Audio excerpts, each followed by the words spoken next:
मेरा नाम है मोनिका सिंह और ये है अजीत सिंह और आप इनका यूट्यूब चैनल देख रहे हैं दादा की खरी खरी। तो आज तब नए अंदाज में इंट्रो। तो साहब, मेरा नाम अजीत सिंह और आप मेरा ये यूट्यूब चैनल देख रहे हैं दद्दा की खरी खरी।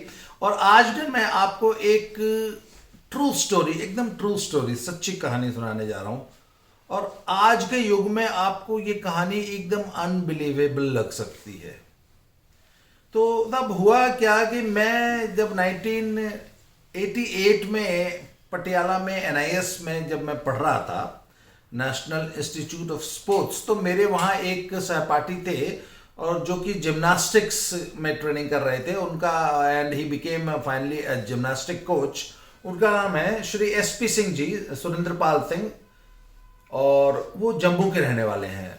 और मेरी उनकी तब से बहुत पुरानी दोस्ती, we are very very close friends. तो एक बार मैं उनसे मिलने जम्मू गया था, तो उन्होंने मुझे कहा कि आओ ना, हमें एक जगह चलना है जरा, मैंने एक नया प्लॉट लिया है और वहाँ हम मकान बना रहे हैं, तो वहाँ हम चल रहे हैं। तो वो मुझे जम्मू में एक कॉलोनी में ले गए, जो कि जम्मू शहर से थोड़ा सा आउटस्कर्ट्स में काफ़ी बड़ी एक प्लॉट पे उन्होंने एक कॉलोनी काटी थी। तो वहां पे उन्होंने मुझे एक कहानी सुनाई था, और वो कहानी सुन के मुझे विश्वास नहीं हुआ कि आज भी दुनिया में इतने अच्छे, इतने सज्जन, इतने धर्मात्मा और समाज की, अपने लोगों की इतनी चिंता करने वाले लोग आज भी इस दुनिया में हैं। तो सब कहानी यूं है कि जम्मू में ना बस स्टैंड के पास एक जिवल सिनेमा है, तो वहाँ जो चौक है उसको जिवल चौक बोलते हैं। उस जिवल चौक के पास नामधारी सिखों का, नामधारी सिख वो होते हैं जो सफेद कपड़े पहनते हैं और वो गोल टोपी, ऐसे गोल पगड़ी बांधते हैं, वो नामधारी सिख होते हैं। और वो उनकी शादियों में भी सफेद कपड़े हाँ, पहने वो जाते बहुत हैं। ही, वो उनके जो गुरुजी थे, जगजीत सिंह जी। सतगुरु जगजीत सिंह जी, इनका जो हेडक्वार्टर है वो भैनी साहब नामक एक गांव में है, लुधियाना में। तो उनके ये अनुयायी हैं और नामधारी सिख कहलाते हैं। तो नामधारी सिखों का एक मोहल्ला है जोल चौक पे, जिसे किसी जमाने में संतादा हाता, संतों का अहाता कहते थे। फिर धीरे धीरे वो संत ब्रदर्स के नाम से वो कॉलोनी, एक छोटा सा, बहुत ही छोटा सा एक मोहल्ला है, संतों का मोहल्ला। वहां सारे नामधारी सिख रहते हैं। तो और सब ये स्पेशली ये जो मोहल्ला है, इसमें ये लोग बाईकास्ट तरखान हैं, बढ़ई, और चूंकि बड़ी अध्यवसायी, बहुत ही पुरुषार्थी, मेहनती लोग हैं, स्किल में विश्वास करते हैं। तो उसी कॉलोनी में सब एक फैमिली हुई और उनके बच्चों ने एक गन फैक्ट्री खोली, और वो और मेहनती लोग थे, ईमानदार लोग थे, सच्चाई पे चलने वाले लोग थे। तो ऐसे लोगों को ईश्वर भी देता है। एंड उन्होंने एक बहुत अच्छा मुकाम अपने जिंदगी में हासिल किया। तो उनके गुरुजी की ये शिक्षा थी कि अपने लिए तो सभी लोग करते हैं, मजा तो इसमें है कि समाज के लिए भी आप कुछ करें। तो तब एक सज्जन थे, उनका नाम है हरजिंदर सिंह जी लवली। तो उनको ये बात घर कर गई कि अपने लिए तो सब लोग करते हैं, समाज के लिए भी कुछ करना चाहिए। तो हुआ क्या कि वो 3 भाई थे, उन्होंने ना अपने लिए एक वो घर, क्योंकि ये मोहल्ला बहुत छोटा पड़ने लग गया था, बहुत पुराने समय से, 60-70 साल से है। तो उसी में अच्छा एक ही फैमिली यहाँ रहा करती थी किसी जमाने में। फिर वो बढ़ते बढ़ते क्लैन बढ़ता गया, एक एक भाई, एक एक परिवार के 3-3, 4-4, 5-5 भाई हो गए, उनके भी आगे 2-2, 3-3 बच्चे हो गए। तो पार्टीशन होते हुए एकदम बहुत ही छोटा मोहल्ला, उसमें सारे घर एकदम जुड़े हुए, दीवार से दीवार सटी हुई, एक ही घर का पार्टिसिपेशन करते हुए। मैं खुद भी गई हूँ वहां पे, मतलब घर इतने जुड़े हुए हैं कि इस छत से उस छत पे जो है आप कूद के चले जाओ। बिल्कुल छतें जुड़ी हुई हैं जैसे। और घर बहुत छोटे छोटे होने की वजह से जो है पता ही नहीं चलता किधर से जाओ किधर से जाओ। पहले बहुत बड़ा घर रहा होगा, वो डिवाइड होता होता होता छोटा छोटा हो गया, काफी छोटा सा। तो ये हरजिंदर सिंह लवली जी ने अपने लिए ना जम्मू से बाहर एक गांव है बबलियाना, वहां पे अपने लिए जमीन देखी, और 10 कनाल जमीन, एक कनाल मान लीजिए लगभग 4000 स्क्वायर फीट होता है। तो उन्होंने अपने परिवार के लिए 10 कनाल जमीन देखी। तो वो उनको गुरुजी की बात याद आ गई कि यार अपने लिए तो सभी करते हैं, समाज के लिए भी कुछ करो। तो इन्होंने अपने भाइयों से डिस्कस किया कि हमारे मोहल्ले में हमारे ही परिवार, क्योंकि एक ही परिवार सब चाचा ताऊओं के ही सब है ना, पुराने ज़माने से चले आ रहे हैं। तो उन्होंने कहा कितने परिवार होंगे, तो अंदाज़ा लगाया सब 40 एक फैमिली होंगी। तो उन्होंने कहा यार हम एक तो अपना परिवार छोड़ के यहाँ आ जाएंगे इतनी दूर, वो जोयल चौक से वो जगह कम से कम 5-7 किलोमीटर दूर होगी। तो उन्होंने कहा और हमारा परिवार तो पीछे छूट जाएगा। तो उन्होंने आपस में तीनों भाई ने डिस्कस नहीं किया कि क्या हम अपने पूरे बड़े एक्सटेंडेड फैमिली, अपने पूरे क्लैन के लिए, उस पूरे मोहल्ले के सभी बाशिंदों के लिए क्या यहाँ ज़मीन नहीं ले सकते। एंड कैन यू बिलीव कि उन्होंने लगभग 60-70 कनाल ज़मीन वहाँ पे देखी, अच्छा, खरीदी, और उस 60-70 कनाल मतलब काफी बड़ा, 1 एकड़ से भी बड़ा एक प्लॉट खरीदा। I was under this impression कि उन्होंने वो 10 कनाल जो खरीदी थी उसी में पूरे नहीं क्लाइंट नहीं नहीं, वो 1 एकड़ से भी ज्यादा जमीन उन्होंने खरीदी, फिर उसमें बकायदा प्लॉटिंग की और बड़ी चौड़ी चौड़ी, मतलब 20 फीट 40 फीट जैसी सड़कें निकाली। ओके। और उस कॉलोनी में जितने लोग रहते थे संत ब्रदर्स में, संतादा मोहल्ला में, हर एक परिवार के लिए उन्होंने 1 कनाल का प्लॉट, 1 कनाल का प्लॉट बहुत बड़ा, यू अंडरस्टैंड। हाँ। 1 कनाल का प्लॉट मीन्स 4000 स्क्वायर फीट का प्लॉट बहुत बड़ा प्लॉट होता है। बहुत बड़ा होता है, बहुत बड़ा होता है। तो उन्होंने साहब हर फैमिली के लिए 1 कनाल का प्लॉट उसमें ईयर मार्क किया, पूरा ब्लूप्रिंट बन गया, और वो जमीन उन्होंने रजिस्ट्री करा ली, पैसे दे दिए पूरे। किसके नाम रजिस्ट्री करा? पहले उन्होंने खुद ले ली। अच्छा। उसके बाद उस संताओं के मोहल्ले में ना जोयल चौक पे एक बहुत छोटा सा गुरुद्वारा है, एक कोने में बना हुआ, वहाँ हर संडे को सत्संग होता है सब जो। तो उस एक दिन जब वहाँ संगत आई सारी, जो वो हाँ बिट्टू के घर के जो पीछे वाला जो गुरुद्वारा है वहाँ पे, तो सब वहाँ पे पूरा उस दिन पूरी संगत को स्पेशली इनवाइट किया गया था। संगत इन द सेंस की पूरा मोहल्ला, पूरा उन्हीं का मोहल्ला, वो उन्हीं के मोहल्ले का ही गुरुद्वारा है वो। अच्छा अच्छा, ठीक। तो वहाँ पे सब जब उस दिन का कार्यक्रम जब हो गया तो उन्होंने सबको बिठा लिया, सबको बिठा के, और वहाँ पे वो जो ब्लूप्रिंट उन्होंने बड़ा कागज पे बनाया था वो उनके सामने रखा, पूरी संगत के सामने, कि देखिए जी ये हमने एक कॉलोनी बनाई है जिसमें ये 1-1 कनाल के 40 प्लॉट्स हैं, या जितने भी 40 में एक ऐसी संख्या बोल रहा हूँ, ये इतने सारे प्लॉट्स हैं, और हर परिवार को 1 प्लॉट इसमें मिलेगा, एक से ज्यादा नहीं मिलेगा पर हर परिवार को 1 प्लॉट मिलेगा 1 कनाल का। और जितने में हमने ली है, और जो रोड वगैरह काटने के बाद जो कॉस्ट प्राइस थी, बिना एक भी पैसे का प्रॉफिट लिए ये हम आपको दे रहे हैं। तो उस कॉलोनी में कुछ लोग तो रिच भी हैं, काफी रिच भी हैं, तो उन सब ने तुरंत रजिस्ट्री कर ली था। उनके लिए तो it was a very good bargain, क्योंकि उस जमाने में भी वो जो 1 कनाल जमीन सिर्फ 1 लाख रुपए में दी थी। आज से मात्र 6-7 साल पुरानी बात है, कोई बहुत पुरानी बात भी नहीं है। उस वक्त भी उस जमीन की वैल्यू कम से कम 10 लाख रुपया कनाल रही होगी, जो कि सिर्फ 1 लाख रुपए में उन्होंने दी थी। अब सब कुछ लोग जो रिच थे उन्होंने तुरंत रजिस्ट्री करा ली, पर उस कॉलोनी में कुछ ऐसे भी परिवार थे जो बेचारे श्रमजीवी थे और बड़ी मेहनत से अपने परिवार का गुजारा कर रहे थे, और बड़े छोटे मीनियल काम करते थे, जॉब्स करते थे। तो उनके लिए एक चैलेंज था, उनके पास 1 लाख रुपए भी नहीं थे। तो उन्होंने कहा कि नहीं, हम सबको आज ही रजिस्ट्री कर रहे हैं। रजिस्ट्री उन्होंने तभी सबको कर दी, आपके पास पैसे हैं कि नहीं है, और आपके पास जब पैसे होंगे आप तब दे देना। अच्छा। ये पर मेरे को लगता है मैंने ये भी सुना था उनके बारे में कि बहुत सारे लोगों को जिनको उन्होंने रजिस्ट्री कर दी, उनके पास अभी भी इतने पैसे नहीं हुए कि वो पे। आज उसमें से कुछ फैमिलीज आज तक ऐसी हैं जो कि 1 लाख रुपए नहीं चुका पाई हैं, और वो शायद 1000 रुपए कुछ ऐसे करके किस्तें देते हैं, ऐसा मुझे बताया गया है।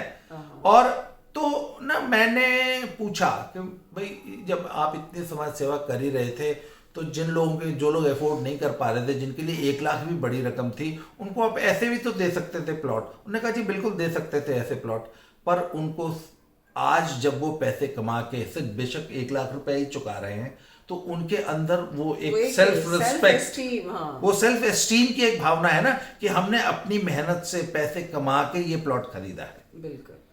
तो आज ही मैंने जब ये वीडियो बनाने हम लगे तो हमने उनको फोन करके मैंने इस पर एक फेसबुक पोस्ट लिखी थी, तो किसी ने उनके साथ ये फेसबुक पोस्ट शेयर की थी।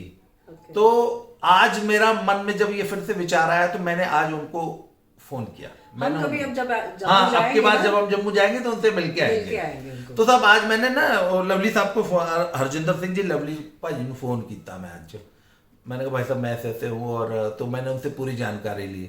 तो मैंने उनसे पूछा कि आप चाहते तो उनको ऐसे ही दे देते। कहते हम दे तो देते, कोई बहुत बड़ी बात नहीं थी, पर मेरे अंदर भावना सिर्फ ये थी कि एक व्यक्ति उसको सारी जिंदगी ये उसके आत्मसम्मान को ये ठेस नहीं पहुंचनी चाहिए कि उसको ये प्लॉट दान में मिला। उसको ये हमेशा याद रहना चाहिए कि मैंने कमा के लिया। अच्छा, दूसरी एक चीज, उस कॉलोनी में करोड़पति लोग भी रहते हैं और एक गरीब आदमी भी रहता है। लवली भाजी ने सबको 1 कनाल का प्लॉट ही दिया। बराबर, किसी को छोटा और किसी को बड़ा नहीं दिया। वो ये भी तो ऑप्शन दे सकते थे कि जो अमीर है वो बड़ा प्लॉट ले ले, जो गरीब है वो छोटा सा प्लॉट देते। नहीं, उन्होंने सबको बराबर प्लॉट दिया और सबको 1 ही लाख में दिया, और सबको 1 लाख में ही दिया। और आज मुझे मेरे मित्र बिट्टू भाई ने बताया, जो जिम्नास्टिक कोच हैं, कि आज उस 1 कनाल के प्लॉट की वैल्यू 1 करोड़ रुपए। और आप समझ लीजिए कि 1 करोड़ की जमीन और 40 लोगों को उन्होंने दी। अगर आज वो जमीन उन भाइयों को उनको ना बांटते तो आज उनके पास आज वो 40 करोड़ की संपत्ति थी। बिल्कुल। और उस व्यक्ति ने, तो मैं आपको एक बात बताऊं, एक बार ना मैं बाबा रामदेव के पास गया था, तो वो हम सब स्वयंसेवी थे वहां इकट्ठे। तो उन्होंने एक बड़ी मजेदार बात कही थी। उन्होंने कहा यार एक बात बताओ, 33 कोटि योनियां हैं जीव जंतुओं की, उसमें से एक योनि मनुष्य की है, और कहते हैं कि हम कितने भाग्यशाली हैं, कितने भाग्यवान हैं कि 33 कोटि योनियों में से हमें मनुष्य की योनि मिली, और अब पता नहीं कब मिलेगी कि नहीं मिलेगी। तो उन्होंने कहा यार एक बात बताओ, मनुष्य का जन्म मिला है, क्या एक अदद पत्नी और 2 बच्चों की सेवा में ही ये पूरा जीवन लगा दोगे? उन्हीं के लिए सारी जिंदगी कमाते मतलब उन्हीं के लिए मेहनत करोगे, उन्हीं के लिए जोड़ते, उन्हीं के लिए तमाम को कर्म करते, उन्हीं के लिए चोरी चकारी बेईमानी लूट सब कुछ करते हो। क्या सिर्फ एक पत्नी और 2 बच्चों के लिए ही ये पूरा जीवन 100 साल का जीवन समर्पित कर दोगे? अरे इस समाज को भी कुछ उस समाज को भी कुछ देना है। मैंने एक बार इंटरव्यू देखा था इंदिरा नूई का, तो उसने कहा कि हमारे जैसे लोग जो बहुत मेहनत से यहाँ तक पहुँचे हैं, और हम अगर पीछे मुड़ के नहीं देखते हैं तो ये बहुत दुर्भाग्य है मानव जाति का। हमारी जिम्मेदारी बनती है कि अगर हम कुछ अचीव कर गए हैं तो हम अपने समाज को भी कुछ दें। हाँ। बदले हम वहाँ मतलब हम एक्सपेक्ट करते हैं जब हम लोग बहुत लो लेवल पे हैं तो हमें कोई खींचे, हम उसको हमें ऊपर ले जाए। पर जब हम ऊपर आ गए हैं, मैं पंजाबी च कहने हुन्नी असी अहुदेदार जिहड़े आ, असी अपने अहुदियां ते बैठे हुए हैं, वड्डियां कुर्सियां ते बैठे हैं, हम क्यों नहीं पीछे देखते? हम क्यों नहीं जो हमसे बहुत नीचे लोग हैं उनकी मदद करते?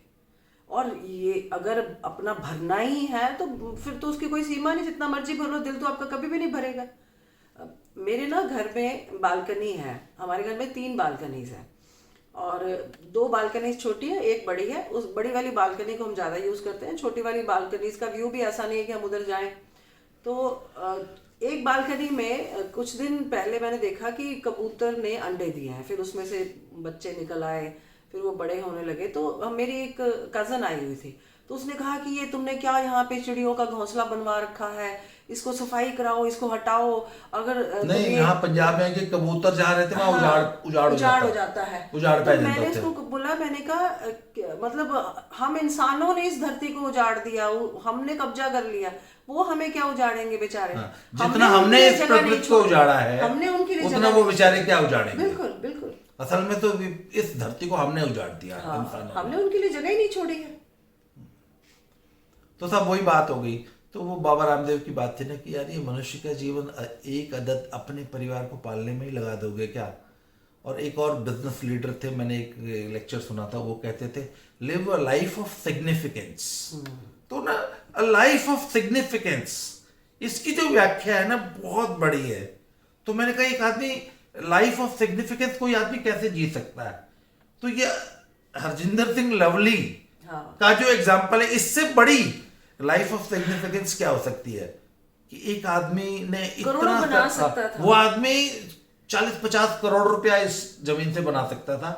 और उसने, अच्छा दूसरी बात है, उसने कहा कि यार मैं तो चला जाऊंगा तो मैं अपने परिवार से इतनी दूर चला जाऊंगा, क्यों ना मैं क्या हम सारे परिवार को अपने साथ नहीं ले जा सकते। अब आप देखो कि ये भी एक पंजाबी फैमिली ही है। आपने एक वीडियो बनाया था कि कनाडा छोड़ छोड़ जा रहे हैं। ये भी इस तरह के भी लोग हैं समाज में। दे आर एग्जाम्पल कि सिर्फ अपना ही नहीं पेट भरते रहना, औरों को भी देखना है, औरों को भी देना, कुछ हिस्सा डालना है। मैं एक छोटा सा किस्सा और बताती हूँ। हमारे जो स्कूल के चेयरमैन हैं, तो वो जो है उनके ग्रेट ग्रैंड पेरेंट्स जो रहे वो बड़े अच्छे, मतलब वो काफी समाज का काम करते थे। तो एक दिन क्या हुआ, मैंने उनसे बात की तो मैंने कहा सर कुछ बच्चे ना ऐसे आते हैं जो बड़ी मतलब अच्छी फैमिली से तो नहीं पर पढ़ने में बड़े अच्छे हैं, मुझे लगता है कि वो हम उनको कुछ कंसेशंस वगैरह दे रहे हैं। तो उन्होंने कहा हाँ दे दो, कर दो। तो मैंने कहा ठीक है। फिर एक दिन वो मेरे पास बैठे हुए थे, ऐसे हम लाइट मूड में थे, तो हम चाय पी रहे थे। तो मैंने उनसे कहा, मैंने कहा सर ये स्कूल जो आपने खोला हुआ है इसका क्या पर्पस है। तो वो कहते हैं कि मेरा मैं इंडस्ट्रियलिस्ट हूँ और मेरा काम तो इंडस्ट्री चलाना है। ये स्कूल खोलने का मेरा मकसद ये था। उनके जो पिता के पिता थे, मतलब दादा के दादा जो थे, तो वो बहुत ज्यादा मतलब उस जगह के लिए काम किए थे। तो वो कहते हैं कि मैं अब 70 साल का हो गया हूँ और मैं चाहता हूँ कि मैं जाने से पहले, मतलब इस दुनिया से जाने से पहले आप ऐसा कर दो कि हर गरीब परिवार का एक बच्चा पढ़ा दो फ्री में, 12वीं तक पढ़ा दो उसको अच्छे से। तो हर एक परिवार जो गरीब परिवार है उसका अगर एक बच्चा पढ़ जाएगा तो उस परिवार की फिनेंशियल कंडीशन चेंज हो जाएगी। तो एक ये दिमाग में जरूर रखना आपने। तो मैंने कहा सर ये तो बहुत बड़ी बात हो जाएगी। कहते नहीं, ये बहुत छोटी बात है, मुझे ईश्वर ने इतना दिया है कि मुझे खुद नहीं पता कि मेरे पास कितना है। तो मतलब ऐसे लोग हैं। और ऐसे भी लोग हैं कि जिनको रोज एक नई शर्ट चाहिए, रोज जो है एक नया कपड़ा चाहिए, उनकी फिर भी नीयत, उनका मन नहीं भरता, ऐसे भी लोग हैं। तो आज मैं जब हरजिंदर सिंह लवली जी से बात कर रहा था ना, तो मैंने कहा sir I want to tell you story to the world. और आपकी ये कहानी सुन के अगर किसी एक आदमी को भी इंस्पिरेशन मिलती है ना, तो आई थिंक हमारा ये चैनल चलाने का या ये स्टोरी करने का मकसद पूरा हो जाएगा। ऐसे लोगों के बारे में जरूर बताया जाना चाहिए। कई बार लोग कहते हैं कि आप ऐसा क्यों बता रहे हो। मैं कहती हूँ एक व्यक्ति भी अगर इस तरह की स्टोरी सुन के चेंज होता है, उसको इंस्पिरेशन मिलती है कुछ करने के, समाज को बदल सकते हैं, हम सब मिलके समाज को बदल सकते हैं। तो साहब एक बार हम अपने पूरे इस दद्दा की खरी खरी परिवार के सभी लोगों की तरफ से हरजिंदर सिंह लवली पाजी को मुबारकबाद देते हैं, उनको शुभकामनाएं देते हैं कि वो समाज के लिए ऐसे ही कार्य करते रहें। और हरजिंदर पाजी अगर आप हमारा ये वीडियो देखें तो हम एक बार आपके पास जरूर आएंगे। वैसे तो मैं आई हुई हूँ जम्मू में, बहुत बार आई हूँ। मैं आपके उस संता का मोहल्ले में भी आई हूँ, क्योंकि एसपी सिंह जो है, बिट्टू जो है, वो बड़े क्लोज फ्रेंड हैं और बड़े साथ रहे हैं हम लोग। तो एक बार हम आएंगे तो हम आपसे मिलना चाहेंगे, हम उस एरिया को भी देख के आएंगे और उसके कुछ फोटोग्राफ्स भी लेके आएंगे। तो साहब आज के लिए इतना ही, बहुत बहुत धन्यवाद, थैंक यू वेरी मच। ऐसे ही इंस्पिरेशनल स्टोरीज हम इस चैनल के माध्यम से आपके पास लाते रहेंगे, तो हमसे जुड़े रहिए। Thank you very much.